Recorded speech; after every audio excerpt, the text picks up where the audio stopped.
US officials say that a drone fired from Yemen was shot down today by a US Navy warship in the Red Sea.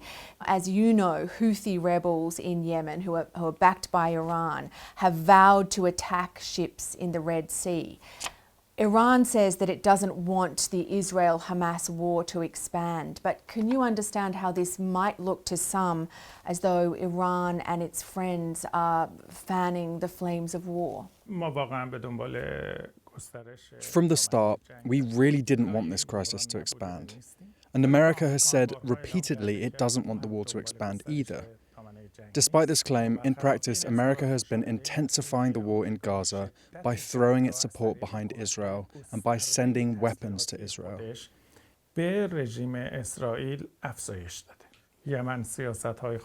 Yemen has its own political establishment. They make their own decisions and take actions independently. They have clearly said they will not remain indifferent to the genocide in Gaza. So what about Iran-backed fighters in Iraq and Syria that have been attacking US forces in the Middle East? Do you know anything about that? Does Iran have any responsibility when it comes to those attacks? In the current circumstances, in the response to the genocide in Gaza, countries like Iraq and Syria are making their own decisions to defend their fellow Arabs, enacting on their own. So it sounds like you're saying that Iran backs these groups around the Middle East, including the Houthis, including fighters in Iraq and Syria, but you bear no responsibility for what they do. These groups in Iraq and Syria that are attacking US interests have made their own decisions. They have made their decisions according to their own calculations. Today, the US is clearly standing with Israel, the occupying force. Arms and weapons are going to Israel from all US bases in the region. America has a clear role in the war and genocide in Gaza. The White House sends us messages saying they don't want to expand the war and that they are working to bring about humanitarian pauses and to send humanitarian assistance. But America has, until this moment, not shown its intention to stop the war. Rather, it has severely intensified the war. America needs to take responsibility for this. Did Iran help Hamas plan the attacks on Israel on October 7th? Did you know that it was going to happen? We were not informed at all of this decision by Hamas. This was a purely Palestinian decision. Is it true that your supreme leader recently told Hamas that because Iran wasn't warned, Iran will not enter the war? We believe Hamas is a liberation movement against the occupation regime.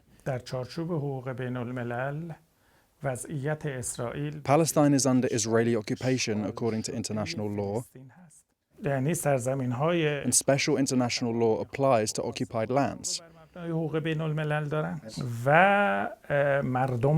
People under occupied lands have the right to defend themselves by taking up arms against the occupier under international law. We are against the killing of women and children everywhere. But at the same time, we believe what Hamas, as a liberationist movement, is doing against an occupation is based on international law. So are you saying that Hamas was justified in killing civilians, including children, and kidnapping civilians, including children, on October 7th?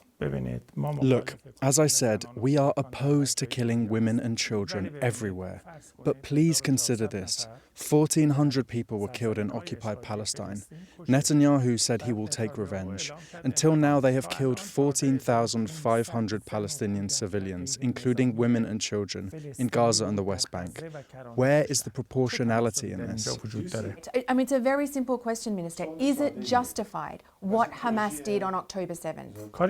What Hamas did was based on its legitimate right to defend itself against occupiers as a liberation organization. They have taken dozens of Israeli troops as prisoners. But also children. Just a moment, please. Israel has killed 4,400 children in Gaza and the West Bank. Why are you not asking about Palestinian women and children? 50 of your journalist colleagues have been killed in the bombardment. Look at both sides. Israel is an occupying force. International law, incidentally written in America, stipulates the right for those under occupation to bear arms and defend their lives.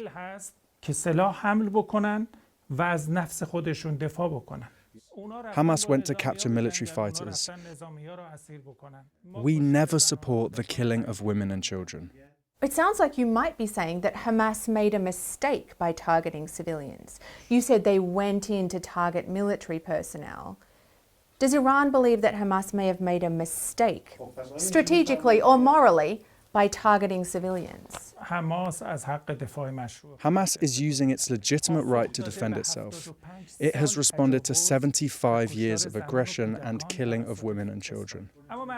But I ask you, what is the logic or justification for killing 14,500 civilians in less than 40 days? Have America and Israel observed international law? What is the US doing alongside Israel? Well, it's not my job to justify anything, sir. I'm a journalist. It's my job to ask the questions. I just want to circle back to that earlier question, which is, did your supreme leader tell Hamas that because Iran wasn't warned about the attack on October 7th, therefore Iran will not enter the war? Is that true? This is not true. You may still enter the war? We warned 4 weeks ago that if the war continues, the genocide continues in Gaza, then the expansion of war is inevitable. گسترش دامنه جنگ اجتناب ناپذیره.